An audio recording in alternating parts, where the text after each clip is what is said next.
മിക്ക ട്രേഡേഴ്സും വർഷങ്ങളോളം അല്ലെങ്കിൽ ചിലപ്പോൾ പതിറ്റാണ്ടുകളോളം ഒരു പെർഫെക്റ്റ് അല്ലെങ്കിൽ ഒരു കോംപ്ലക്സ് സ്ട്രാറ്റജിക്ക് വേണ്ടി ഓടി നടക്കുകയാണ്. അവർ ഇൻഡിക്കേറ്ററുകളിൽ നിന്ന് പ്രൈസ് ആക്ഷനുകളിലേക്കും അവിടെ നിന്ന് സ്മാർട്ട് മണി കൺസെപ്റ്റിലേക്കും ചാടിക്കൊണ്ടേയിരിക്കും. അടുത്ത ഒരു രഹസ്യം കൂടി കിട്ടിയാൽ രക്ഷപ്പെട്ടു എന്ന് വിശ്വസിക്കുന്നവരാണ് അവരിൽ ഭൂരിഭാഗവും. നമ്മളെല്ലാവരും ഈ ഒരു അവസ്ഥയിലൂടെ കടന്നു പോയിട്ടുണ്ടാവും. മണിക്കൂറുകളോളം ചാർട്ടിൽ നോക്കി ടെൻഷൻ അടിച്ച് അടുത്ത സിസ്റ്റം എങ്ങനെയെങ്കിലും വിജയിക്കുമെന്ന് വിശ്വസിച്ചിരുന്ന ഒരു കാലം. 99% ട്രേഡേഴ്സും ഫെയിൽ ആവുന്നത് ഒരേ ഒരു കാരണം കൊണ്ട് മാത്രമാണ്. അത് IQ കുറവ് കൊണ്ടല്ല, അല്ലെങ്കിൽ സ്ട്രാറ്റജി മോശമായത് കൊണ്ടല്ല, ഇൻഡിക്കേറ്റർ തെറ്റായത് കൊണ്ടുമല്ല. നിങ്ങൾക്ക് ഒരൊറ്റ സ്കിൽ ഇല്ലാത്തത് കൊണ്ടാണ്. ആ ഒരു സ്കില്ലില്ലെങ്കിൽ നിങ്ങൾ എത്ര നല്ല സിസ്റ്റം ഉപയോഗിച്ചാലും അക്കൗണ്ട് സീറോ ആകും. ഞാനിന്ന് പറയുന്നത് ഗ്ലാമറസ് ആയിട്ടുള്ള ഒരു സീക്രട്ട് സ്ട്രാറ്റജിയെ കുറിച്ചല്ല, ക്ഷമയെ പറ്റിയാണ്. പക്ഷെ ഇത് തന്നെയാണ് this is the rarest virtue in trading. നല്ല ക്ഷമയുള്ള ഒരാൾക്ക് എങ്ങനെയാണ് നഷ്ടം വരുത്തുന്ന ട്രേഡിൽ നിന്നും ലാഭമുണ്ടാക്കുന്ന ട്രേഡുകളെ വേർതിരിച്ചറിയാൻ കഴിയുന്നത്? ഈ വീഡിയോ കഴിയുമ്പോഴേക്കും നിങ്ങൾക്കും ആ ക്ഷമ എങ്ങനെ വളർത്തിയെടുക്കാമെന്ന് മനസ്സിലാകും. Welcome to the eye opener video of Dhanam smart savings and investment solutions. ആദ്യമായിട്ട് ആളുകൾ ട്രേഡിംഗ് തുടങ്ങുമ്പോൾ മാർക്കറ്റ് ഒരു ബുദ്ധിയുടെ കളിയാണ് എന്നാണ് അവർ കരുതാറ്. ഏറ്റവും കൂടുതൽ IQ ഉള്ള അല്ലെങ്കിൽ ഏറ്റവും ബെസ്റ്റ് സോഫ്റ്റ്വെയർ ഉപയോഗിക്കുന്ന ആളാണ് ജയിക്കുന്നത് എന്ന് അവർ വിചാരിക്കും. എന്നാൽ ഒരുപാട് പേരുടെ അക്കൗണ്ടുകൾ തകർത്ത് കളഞ്ഞ ഒരു സത്യമുണ്ട്. മാർക്കറ്റ്സ് നിങ്ങളുടെ ബുദ്ധിയെ ടെസ്റ്റ് ചെയ്യുന്നില്ല, നിങ്ങളുടെ ക്യാരക്ടറിനെയാണ് ടെസ്റ്റ് ചെയ്യുന്നത്. നിങ്ങളുടെ ഭയം, അത്യാഗ്രഹം, എല്ലാത്തിനും ഉപരി നിങ്ങളുടെ ക്ഷമയില്ലായ്മ, ഇതെല്ലാം അതേപടി കാണിച്ചു തരുന്ന ഒരു കണ്ണാടിയാണ് മാർക്കറ്റ്. മറ്റൊരു തരത്തിൽ പറഞ്ഞാൽ ക്ഷമയില്ലാത്തവരുടെ കയ്യിൽ നിന്ന് ക്ഷമയുള്ളവരിലേക്ക് പണം മാറ്റുന്ന ഒരു മെഷീനാണ് മാർക്കറ്റ്. അതുകൊണ്ട് ട്രേഡ് നേരത്തെ നിർത്തിയതിന്റെ വേദനയോ അല്ലെങ്കിൽ ഒരു ബ്രേക്ക്ഔട്ടിലേക്ക് ചാടിക്കേറി അത് തിരിച്ചു പോയപ്പോൾ ഉണ്ടായ വെപ്രാളമോ നിങ്ങൾക്ക് എപ്പോഴും തോന്നിയിട്ടുണ്ടെങ്കിൽ നിങ്ങൾ ശരിയായ സ്ഥലത്താണ്. ക്ഷമയില്ലാത്ത ഒരു ട്രേഡർ ചെയ്യുന്ന 4 വലിയ തെറ്റുകൾ ഏതൊക്കെയാണ്, അത് എങ്ങനെ മറികടക്കാം? ഈ വീഡിയോ നിങ്ങൾക്ക് ഹെൽപ്പ് ചെയ്യുന്നുണ്ടെങ്കിൽ പ്രോഫിറ്റബിൾ ട്രേഡിംഗിന്റെ സൈക്കോളജിയെ കുറിച്ചുള്ള കൂടുതൽ വീഡിയോകൾക്കായിട്ട് ചാനൽ സബ്സ്ക്രൈബ് ചെയ്യുക. അതുപോലെ തന്നെ വീഡിയോ ഒന്ന് ലൈക്ക് ചെയ്തേക്കാം. അപ്പൊ നമുക്ക് ഒന്നാമത്തെ ലക്ഷണത്തിലേക്ക് കടക്കാം. ക്ഷമയില്ലാത്ത എൻട്രി, ഫോമോ. ഇത് കേൾക്കുമ്പോൾ തന്നെ നിങ്ങൾക്കൊരു ഷോക്ക് ഉണ്ടാവും. കാരണം ഓൾമോസ്റ്റ് എല്ലാ ട്രേഡേഴ്സിനും ഉണ്ടാകുന്ന ഒരു ഡിസീസ് ആണിത്. ക്ഷമയില്ലാത്ത ട്രേഡർ ചെയ്യുന്ന ആദ്യത്തെ ഏറ്റവും സാധാരണമായിട്ടുള്ള തെറ്റാണ് അവസരം നഷ്ടപ്പെടുമോ എന്ന ഭയം, അതായത് ഫോമോ. നമ്മളില്ലാതെ മാർക്കറ്റ് മുകളിലേക്ക് കുതിച്ചു വരുന്നത് കാണുമ്പോൾ മനസ്സിൽ തോന്നുന്ന സഹിക്കാൻ പറ്റാത്ത ഒരു ഫീലിംഗ് ആണ്. ഇപ്പൊ തന്നെ കയറിക്കോ, അല്ലെങ്കിൽ ഈ മുഴുവൻ മൂവും നിങ്ങൾക്ക് നഷ്ടപ്പെടും എന്ന് ഉള്ളിലിരുന്ന് ആരോ പറയുന്നത് പോലെ നിങ്ങൾക്ക് തോന്നും. അതോടെ നിങ്ങളുടെ പ്ലാൻ എല്ലാം മറന്ന് ആ പ്രൈസിന് പിന്നാലെ ഓടി ചാടി അതിലേക്ക് കയറും. പലപ്പോഴും ഏറ്റവും ഉയർന്ന പ്രൈസിൽ തന്നെ നമ്മൾ എൻട്രി എടുക്കും. തൊട്ടടുത്ത നിമിഷം അത് താഴേക്ക് പതിച്ച് നിങ്ങളുടെ സ്റ്റോപ്പ് ലോസ് അടിക്കുകയും ചെയ്യും. പിന്നിക്കൊണ്ടിരിക്കുന്ന കാൻഡിൽസ്, ബ്രേക്കിംഗ് ന്യൂസ്, മറ്റുള്ളവരുടെ ലാഭത്തിന്റെ സ്ക്രീൻഷോട്ടുകൾ, ഇതെല്ലാം കാണുമ്പോൾ നമ്മുടെ തലച്ചോറിന് ഒരു ഉത്തേജനം കിട്ടും. ഒന്നും ചെയ്യാതിരിക്കുന്നത് ഒരു പരാജയമായിട്ട് നമുക്ക് തോന്നുകയും ചെയ്യും. അതുകൊണ്ട് നിങ്ങളുടെ സിസ്റ്റം സിഗ്നൽ തന്നതുകൊണ്ടല്ല നിങ്ങൾ ട്രേഡ് എടുക്കുന്നത്, മറിച്ച് കാത്തിരിക്കുന്നത് ഒരു തെറ്റ് പറ്റുന്നതിനേക്കാൾ മോശമാണ് എന്ന് തോന്നുന്നത് കൊണ്ടാണ്. ഇത് ട്രേഡിങ്ങിനെ ഒരു പ്രോഫിറ്റബിൾ ഗെയിം എന്നതിലുപരി സ്വയം സമാധാനിക്കാനുള്ള ഒരു വ്യായാമമാക്കി നിങ്ങൾ കണക്കാക്കുകയാണ്. ഇതിന്റെ പ്രൂഫ് വളരെ മോശമാണ്. കൃത്യമായ കണക്കുകൾ ഇല്ലെങ്കിലും ഇതിനെക്കുറിച്ച് ഇങ്ങനെയുള്ള ഫോമോ ഡ്രിവൺ എൻട്രികൾക്ക് വിജയിക്കാനുള്ള സാധ്യത വളരെ കുറവാണ് എന്ന് നമുക്കറിയാം.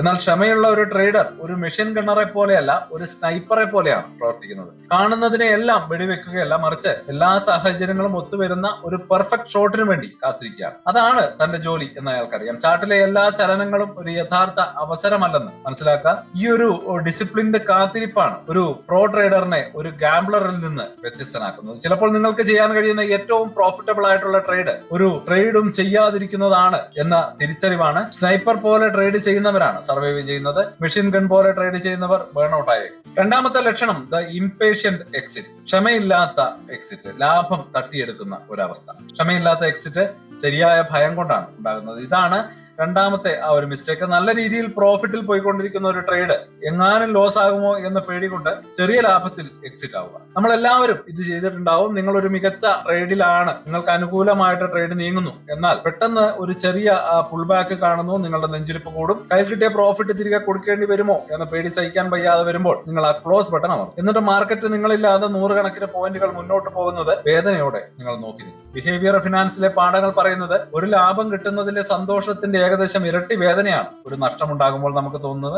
ട്രേഡിംഗിൽ ഇത് എങ്ങനെയാണ് വരുന്നതെന്ന് വെച്ചാൽ, പ്രോഫിറ്റിലുള്ള ഒരു ട്രേഡ് താഴേക്ക് വരുന്നത് കാണുമ്പോൾ ഉണ്ടാകുന്ന ഒരു അസ്വസ്ഥത ഒഴിവാക്കാൻ എത്ര ചെറിയ പ്രോഫിറ്റ് ആണെങ്കിലും ബുക്ക് ചെയ്യാനുള്ള ഒരു വെപ്രാളം ഉണ്ടാവും. പക്ഷേ ഇതൊരു വലിയ തെറ്റാണ്. പേടി കൊണ്ട് ക്ലോസ് ചെയ്യുന്ന ട്രേഡുകളെക്കാൾ മുൻകൂട്ടി നിശ്ചയിച്ച ടാർഗറ്റ് അനുസരിച്ച് ക്ലോസ് ചെയ്യുന്ന ട്രേഡുകൾക്കാണ് സ്ഥിരമായിട്ട് കൂടുതൽ വിജയം കാണാൻ കഴിയുന്നത്. പ്രോഫിറ്റബിൾ ട്രേഡിംഗ് എന്നത് ഒരു ഇംബാലൻസ് ആണ്. നിങ്ങളുടെ ലോസിനേക്കാൾ വലുതാണ് നിങ്ങളുടെ പ്രോഫിറ്റ് എന്ന് ഉറപ്പാക്കുക. നിങ്ങളുടെ വിന്നിംഗ് ട്രേഡ്സിന് വളരാനുള്ള ഒരു ക്ഷമ നിങ്ങൾ കാണിച്ചാൽ മാത്രമേ നിങ്ങളുടെ സ്ട്രാറ്റജിക്കൽ എഡ്ജ് നിങ്ങൾക്ക് അനുകൂലമായിട്ട് പ്രവർത്തിക്കുകയുള്ളൂ. അതിന് പെട്ടെന്നുള്ള ചെറിയ റിവാർഡുകൾ വേണ്ടെന്ന് വെച്ച് പിന്നീട് കിട്ടാവുന്ന വലിയ റിവാർഡിന് വേണ്ടി കാത്തിരിക്കാൻ നല്ലൊരു കമ്മിറ്റ്മെന്റ് വേണം, ക്ഷമ വേണം. ക്ഷമയുള്ള ഒരു ട്രേഡർ ട്രേഡിൽ പ്രവേശിക്കുന്നതിന് മുമ്പ് തന്നെ തന്റെ എക്സിറ്റ് സ്ട്രാറ്റജി തീരുമാനിച്ചിരിക്കും. പ്രോഫിറ്റ് സംരക്ഷിക്കാനും ട്രേഡിന് മുന്നോട്ട് പോകാൻ വഴി കൊടുക്കാനും അവർ ട്രെയിലിംഗ് സ്റ്റോപ്പ് ലോസ് പോലെയുള്ള ടൂൾസ് ഉപയോഗിക്കും. ഇത് അവരുടെ വികാരങ്ങളെ ഡിസിഷനിൽ നിന്ന് മാറ്റി നിർത്തുന്നു. അവർക്കൊരു കാര്യം മനസ്സിലായി, നിങ്ങൾ എല്ലാ സമയത്തും ശരിയായിരിക്കണമെന്നില്ല, പക്ഷെ നിങ്ങൾ ശരിയാവുമ്പോൾ വലുതായി ശരിയായിരിക്കും, തെറ്റുമ്പോൾ ചെറുതായിട്ട് തെറ്റുകയും ചെയ്യും. ചെറിയ പ്രോഫിറ്റ് തട്ടിയെടുക്കാനുള്ള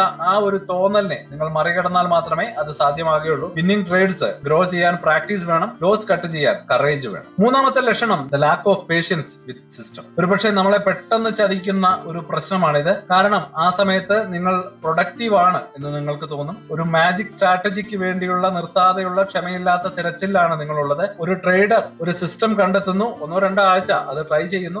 ഏതൊരു സിസ്റ്റത്തിനും സംഭവിക്കുന്നത് പോലെ ഒരു ലൂസിംഗ് സ്ട്രീക്ക് വരുമ്പോൾ അത് കൊള്ളില്ല എന്ന് അവർ തീരുമാനിക്കുകയും ഓൺലൈനിൽ കാണുന്ന അടുത്ത ഒരു ഗ്ലോയിങ് സ്ട്രാറ്റജിയിലേക്ക് ജമ്പ് ചെയ്യുകയും ചെയ്യും. ഈ ഒരു സിസ്റ്റം ഹോപ്പിംഗ് കാരണം അവർക്ക് ഒരു രീതിയിലും യഥാർത്ഥത്തിലുള്ള ഒരു മാസ്റ്ററിംഗ് ഉണ്ടാക്കാൻ കഴിയില്ല. ഇവിടെ വളരെ പ്രധാനപ്പെട്ട ഒരു വ്യത്യാസമുണ്ട്. ഒരു പ്ലാൻ ഇല്ലാത്ത ക്ഷമ വെറും മടിയാണ്. എന്നാൽ ടെസ്റ്റ് ചെയ്ത സിസ്റ്റത്തിലുള്ള ക്ഷമ ഒരു സൂപ്പർ പവർ ആണ്. ഡിസിപ്ലിൻ ഉള്ള ഒരു ട്രേഡർക്ക് അറിയാം തന്റെ ട്രേഡിംഗ് പ്ലാൻ തന്റെ വഴികാട്ടിയാണ്. അതിൽ നിങ്ങളുടെ കൃത്യമായിട്ടുള്ള entry rules, risk to reward ratio, position size, പ്രോഫിറ്റിലും ലോസിലും എവിടെ എക്സിറ്റ് ചെയ്യണം എന്നെല്ലാം കൃത്യമായിട്ട് പ്ലാൻ ചെയ്തിരിക്കും. നിങ്ങൾ എഴുതി വെച്ച ഒരു പ്ലാൻ അനുസരിച്ച് മുന്നോട്ട് പോകുമ്പോൾ നിങ്ങൾ ഒരു പ്രൊഫഷണലാണ്. വെറും തോന്നലിന്റെ പുറത്ത് നിങ്ങൾ ബട്ടണുകൾ ക്ലിക്ക് ചെയ്യുമ്പോൾ ക്ഷമയില്ലായ്മയാണ് നിങ്ങളെ നിയന്ത്രിക്കുന്നത്. വലിയ ട്രേഡേഴ്സിന് ഒരു സീക്രട്ട് സ്ട്രാറ്റജിയും ഇല്ല. അവർക്ക് ടെസ്റ്റ് ചെയ്ത ഒരു സിസ്റ്റത്തിലുള്ള കുറച്ച് വിശ്വാസമുണ്ട്. അത് തെറ്റുകൂടാതെ വീണ്ടും വീണ്ടും നടപ്പിലാക്കാനുള്ള ഒരു ഡിസിപ്ലിനും അവർക്കുണ്ട്. ഒരുപാട് ട്രേഡുകൾക്ക് ശേഷം മാത്രമേ തങ്ങളുടെ എഡ്ജ് പ്രവർത്തിക്കുകയുള്ളൂ എന്ന് അവർക്ക് കൃത്യമായിട്ട് അറിയാം. തുടർച്ചയായിട്ട് ലോസ് വരുമ്പോഴും തങ്ങളുടെ പ്രോസസ്സിലുള്ള വിശ്വാസം നഷ്ടപ്പെടാതെ പിടിച്ചു നിൽക്കാനുള്ള ക്ഷമ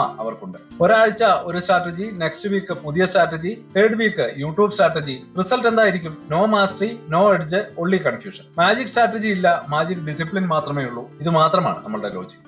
നാലാമത്തെ ലക്ഷണത്തിലേക്ക് അടക്കം the importance of long growth. ദീർഘകാല വളർച്ചയോടുള്ള ക്ഷമയില്ലായ്മ. ഒറ്റ ട്രേഡ് കൊണ്ട് ലൈഫ് ചേഞ്ച് ചെയ്യാൻ നോക്കുന്നവരാണ് ഫാസ്റ്റ് ആയിട്ട് എക്സിറ്റ് ചെയ്യുന്നത്. അവസാനത്തെ പ്രോബ്ലം ലോങ് ടേം ഗ്രോത്തിന് വേണ്ടി ക്ഷമയില്ലാതെ പെരുമാറുന്നതാണ്. ഒറ്റ രാത്രി കൊണ്ട് കോടീശ്വരന്മാരായവരുടെ കഥ കേട്ട് യാഥാർത്ഥ്യമല്ലാത്ത പ്രതീക്ഷകളുമായിട്ട് ഒരുപാട് പേർ മാർക്കറ്റിലേക്ക് വരുന്നുണ്ട്. അവർ ട്രേഡിങ്ങിനെ പെട്ടെന്ന് പണക്കാരനാകാനുള്ള ഒരു വഴിയായിട്ടാണ് കാണുന്നത്, അല്ലാതെ ഉറപ്പായിട്ടും പണക്കാരനാകാനുള്ള ഒരു ബിസിനസ് ആയിട്ടല്ല. ഈ ഒരു ചിന്താഗതി കാരണം ഒരാഴ്ചക്കുള്ളിൽ തങ്ങളുടെ അക്കൗണ്ട് ഇരട്ടിയാക്കാൻ പ്രതീക്ഷയിൽ കുറച്ച് ട്രേഡുകളിൽ വലിയ റിസ്ക് എടുക്കാൻ അവർ തയ്യാറാകുന്നു. അവസാനം എല്ലാം നഷ്ടപ്പെട്ട് എന്നേക്കുമായിട്ട് ഈ കളിയിൽ നിന്ന് പുറത്താകുന്നു. കോമ്പൗണ്ടിങ് ബോറിംഗ് ആണ്, എന്നാൽ കോമ്പൗണ്ടിങ് പവർഫുൾ ആണ്. പ്രശസ്തനായിട്ടുള്ള ഇൻവെസ്റ്റർ വാറൻ ബഫറ്റ് പറഞ്ഞ ഒരു വാചകമാണ് ഓർമ്മ വരുന്നത്. ഒരു ഇൻവെസ്റ്ററിന് വേണ്ട ഏറ്റവും പ്രധാനപ്പെട്ട ഗുണം ബുദ്ധിയല്ല, ടെമ്പർമെന്റ് ആണ് എന്നുള്ളതാണ്. അതായത് വൈകാരിക നിയന്ത്രണം. മാർക്കറ്റിലെ വിജയം ഒരു പ്രതിഭയാകുന്നതിലല്ല, മറിച്ച് ഇമോഷണൽ കൺട്രോളിലാണ് എന്ന് അദ്ദേഹത്തിന് അറിയാമായിരുന്നു. അദ്ദേഹം മറ്റൊരു കാര്യം കൂടി പറഞ്ഞു. 9 സ്ത്രീകൾ ഒരേ സമയം ഗർഭിണിയായാലും 1 മാസം കൊണ്ട് ഒരു കുഞ്ഞുണ്ടാവില്ല.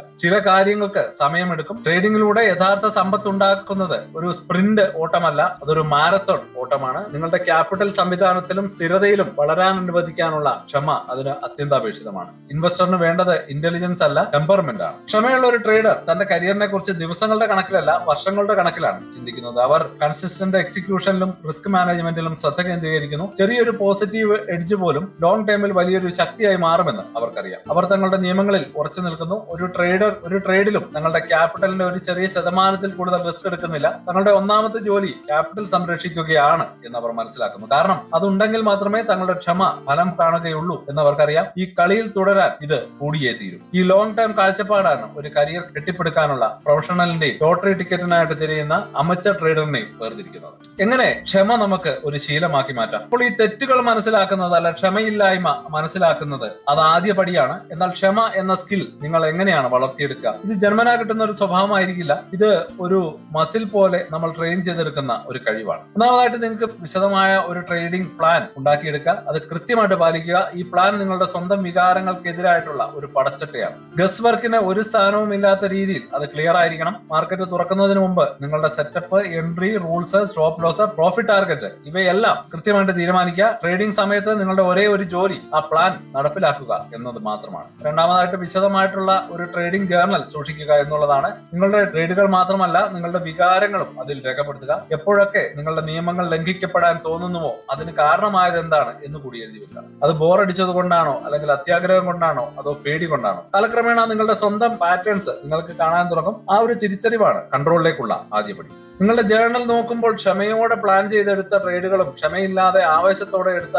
ട്രേഡുകളും തമ്മിലുള്ള വ്യത്യാസം നിങ്ങൾക്ക് ഡേറ്റ വെച്ച് തന്നെ കാണാൻ കഴിയും. അക്കങ്ങൾ കള്ളം പറയില്ല, അത് മനസ്സിലാക്കിയെടുക്കുക. മൂന്നാമതായിട്ട് നിങ്ങളെ സഹായിക്കാൻ ടെക്നോളജി ഉപയോഗിക്കുക. ചാർട്ടിലെ ഓരോ ചലനവും നിങ്ങൾ അവിടെ ഇരുന്ന് കാണേണ്ട ആവശ്യമില്ല. നിങ്ങളുടെ പ്ലാനിലെ പ്രധാനപ്പെട്ട ലെവലുകളിൽ പ്രൈസ് അലേർട്ട് സെറ്റ് ചെയ്യുക. എന്നിട്ട് മാറി നിൽക്കുക. ശാരീരികമായി മാറി നിൽക്കുന്നത് അനാവശ്യമായിട്ട് ഇടപെടാനും മൈക്രോ മാനേജ്മെന്റ് ചെയ്യാനുമുള്ള പ്രലോഭനം കുറയ്ക്കും. മാർക്കറ്റ് നിങ്ങളുടെ അടുത്തേക്ക് വരട്ടെ, അപ്പോൾ ട്രേഡ് ചെയ്യും. അപ്പൊ ഡീറ്റെയിൽഡ് ആയിട്ടുള്ള ഒരു വീഡിയോ ആണ് ക്ഷമയെ കുറിച്ച് നമ്മൾ പറഞ്ഞത്. ഇനി നമുക്കൊരു കൺക്ലൂഷനിലേക്ക് എടുക്കാം. മാർക്കറ്റ് ഒരു സൈക്കോളജിക്കൽ ബാറ്റിൽ ഫീൽഡ് ആണ്. അത് നമ്മുടെ എല്ലാം ഏറ്റവും അടിസ്ഥാനപരമായിട്ടുള്ള ചില പ്രേരണകളെ ചൂഷണം ചെയ്യും. പെട്ടെന്ന് ഫലം കിട്ടാൻ നമ്മുടെ ആഗ്രഹം, അല്ലെങ്കിൽ നഷ്ടപ്പെട്ടു പോകുമോ എന്ന ഭയം, എപ്പോഴും എന്തെങ്കിലും ചെയ്തുകൊണ്ടേയിരിക്കാനുള്ള നമ്മുടെ ആവശ്യം, പഠനങ്ങൾ കാണിക്കുന്നത് പോലെ ഭൂരിഭാഗം ട്രേഡേഴ്സിനും കണക്കുകൾ പ്രകാരം 97% വരെ അവസാനം പണം നഷ്ടപ്പെടുന്നതിനുള്ള കാരണം നല്ല സ്ട്രാറ്റജികളുടെ അഭാവമല്ല, അത് ഇമോഷണൽ ഡിസിപ്ലിന്റെ കുറവാണ്. അവർ സ്വന്തം ക്ഷമയില്ലായ്മയുടെ മുന്നിൽ തോറ്റുപോകാറാണ് പതിവ്. പ്രോഫിറ്റബിൾ ആരുടെ കൂട്ടത്തിൽ ചേരാനുള്ള വഴി മറ്റൊരു ഇൻഡിക്കേറ്ററിലോ അല്ലെങ്കിൽ കൂടുതൽ കോംപ്ലക്സ് ആയിട്ടുള്ള ഒരു സിസ്റ്റത്തിലോ അല്ല ഒളിഞ്ഞിരിക്കുന്നത്. അത് ക്ഷമയുടെ ശാന്തവും പ്ലാൻ ചെയ്തിട്ടുള്ള പരിശീലനത്തിലുമാണ്. നിങ്ങളുടെ ബെസ്റ്റ് സെറ്റപ്പ് വരുന്നതുവരെ കാത്തിരിക്കാനുള്ള ക്ഷമ നിങ്ങൾ കാണിക്കുക. നിങ്ങളുടെ വിന്നിംഗ് ട്രേഡ്സിനെ ഓടാൻ അനുവദിക്കുക. തുടർച്ചയായിട്ടുള്ള നഷ്ടങ്ങൾക്കിടയിലും നിങ്ങളുടെ സിസ്റ്റത്തിൽ ഉറച്ചു നിൽക്കുക. ഈ ഒരു ക്വാളിറ്റി അത്ര ഗ്ലാമറസ് ഒന്നുമല്ല, എക്സൈറ്റിംഗും അല്ല, എന്നാൽ ഏറ്റവും റെയറും വാല്യൂബിളുമായിട്ടുള്ള ഒരു സ്കിൽ ഇത് തന്നെയാണ് എന്നാണ് പറഞ്ഞു വരുന്നത്. അത് നേടിയെടുക്കുക. അപ്പോൾ നിങ്ങൾക്ക് മറ്റാർക്കും ഇല്ലാത്ത ഒരു എഡ്ജ് ലഭിക്കുകയും ചെയ്യും. അപ്പോൾ ഈ ഒരു അനാലിസിസ് നിങ്ങൾക്ക് സഹായകരമായെങ്കിൽ കമന്റിൽ അറിയിക്കുക. ക്ഷമയില്ലായ്മയുടെ ഈ 4 പാഠങ്ങളിൽ ഏതാണ് നിങ്ങളെ ഏറ്റവും കൂടുതൽ ബുദ്ധിമുട്ടിക്കുന്നത്? അതിനെക്കുറിച്ച് നമുക്ക് സംസാരിക്കാം. അതിനെക്കുറിച്ച് സംസാരിക്കുന്നത് തന്നെ അതിനെ തോൽപ്പിക്കാനുള്ള ആദ്യപടിയാണ്. ട്രേഡിംഗിന്റെ മെന്റൽ ഗെയിമിൽ മാസ്റ്റർ ആകാൻ നിങ്ങളെ സഹായിക്കുന്ന കൂടുതൽ വീഡിയോകൾക്കായിട്ട് ചാനൽ സബ്സ്ക്രൈബ് ചെയ്യുക. പുതിയ വീഡിയോയുമായിട്ട് ഉടനെ വരാം. അതുവരേക്കും ഹാപ്പി ഇൻവെസ്റ്റിംഗ്. സ്റ്റോക്ക് മാർക്കറ്റിലെ ന്യൂസുകളെയും അതുപോലെ തന്നെ അപ്ഡേറ്റുകളെയും ഉൾക്കൊള്ളിച്ചുകൊണ്ടുള്ള ഒരു ഫേസ്ബുക്ക് ഗ്രൂപ്പ് നമുക്കുണ്ട്. ആ ഒരു ഗ്രൂപ്പിന്റെ ലിങ്ക് ഈ വീഡിയോയുടെ ഡിസ്ക്രിപ്ഷനിൽ കൊടുക്കുന്നുണ്ട്. താല്പര്യമുള്ളവർക്ക് ആ ലിങ്കിൽ ക്ലിക്ക് ചെയ്തുകൊണ്ട് ഗ്രൂപ്പിൽ ജോയിൻ ചെയ്യാം. ഏറ്റവും ലേറ്റസ്റ്റ് ആയിട്ടുള്ള ന്യൂസുകൾ നമ്മൾ അതിൽ അപ്ഡേറ്റ് ചെയ്യുന്നുണ്ട്. വളരെ ഇൻഫോർമേറ്റീവ് ആയിരിക്കും. അപ്പൊ ഇത്രയുമാണ് ഇന്നത്തെ വീഡിയോയിൽ ഉൾപ്പെടുത്തിയിരിക്കുന്നത്.